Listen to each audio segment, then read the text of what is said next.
बयान दिया था कि जाति भगवान ने नहीं, पंडितों ने बनाई है। हमारे संवाददाता धर्मेंद्र कुमार चौबे ने मोहन भागवत के बयान को लेकर आदर्श ब्राह्मण फाउंडेशन के राष्ट्रीय अध्यक्ष आशुतोष उपाध्याय से की खास बातचीत। मैं टोंक ब्यूरो चीफ धर्मेंद्र कुमार चौबे। मैं आपसे ये पूछना चाहता हूँ कि मोहन जी भागवत जी ने ब्राह्मणों के संबंध में जो कटाक्ष किए हैं उसके बारे में आप क्या कहना चाहते हैं? देखिए, मैं दैनिक संदेश के संपादक और टोंक के जो प्रभारी आप धर्मेंद्र चौबे जी को मैं धन्यवाद देता हूँ।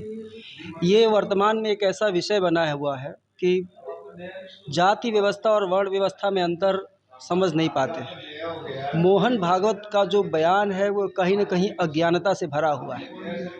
वो एक संस्था के जो सबसे पुरानी संस्था है राष्ट्रीय स्वयंसेवक संघ के वो इस समय अध्यक्ष हैं, संचालक हैं, लेकिन उन्हें समझना चाहिए कि जाति व्यवस्था जो है यह मुगलों और अंग्रेज़ों की बनाई हुई एक परिपाटी है। वास्तविक जो वर्ण व्यवस्था होती है वो किसी व्यक्ति के लिए हो सकती है। वर्ण का मतलब होता है कि हम कोई भी चीज़ को हासिल कर सकते हैं। हर परिवार में एक ब्राह्मण और हर एक शूद्र होता है, यह हमें समझना चाहिए। ब्राह्मण कोई जाति है ही नहीं, ये पहली बात सबको बता देना चाहिए। ब्राह्मण जो है यह एक वर्ण होता है। जो ब्राह्मणत्व को, जो ब्रह्म को जान ले वो ब्राह्मण है। जो कर्म व्यवस्था में आता है वो ब्राह्मण है। हम वाल्मीकि को भी ब्राह्मण समझते हैं, हम गौतम बुद्ध को भी ब्राह्मण समझते हैं, हम बिल्कुल परशुराम को ब्राह्मण समझते हैं, हम श्री कृष्ण को ब्राह्मणत्व की विचारधारा में लाते हैं। तो यहाँ पे जाति व्यवस्था तो है नहीं। अगर ब्राह्मण अगर ऐसा समझता कि जाति व्यवस्था होती तब तो ब्राह्मण के लिए रावण ही ब्रह्म हो जाता, फिर तब तो वो श्री राम को नहीं पूछता फिर।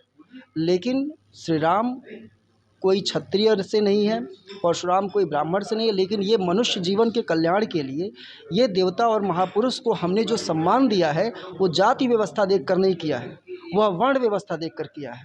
और यही कारण है कि आज के समय में जितने धार्मिक उत्पात की जितनी भी संस्थाएं बन रही हैं, इसमें मैं आरएसएस की भी बात कर रहा हूँ, वो नासमझी वाली बयान जो है, यह सोचना चाहिए कि वर्ण व्यवस्था और जाति व्यवस्था को अच्छे से पहले पढ़ लें, वैदिक सिद्धांत को पढ़ लें, तब उनको कोई बयान देना चाहिए। जाति व्यवस्था ये नहीं समझ रहे कि वर्ण व्यवस्था गीता में भी लिखा हुआ है। वर्ण व्यवस्था हमारा वैदिक सिद्धांत है, मनुस्मृति भी हमारी वर्ण व्यवस्था पे आधारित है। ऐसे ही एक और उत्पात हो रहा है रामचरितमानस को लेकर। आखिर में धार्मिक केंद्र क्यों, धार्मिक उत्पात की बातें क्यों होती है, यह सोचना चाहिए। और यह हम की सबकी जिम्मेदारी, आपकी भी जिम्मेदारी है कि इस चीज़ को और प्रत्यक्ष रूप से आप लोग बात रखें।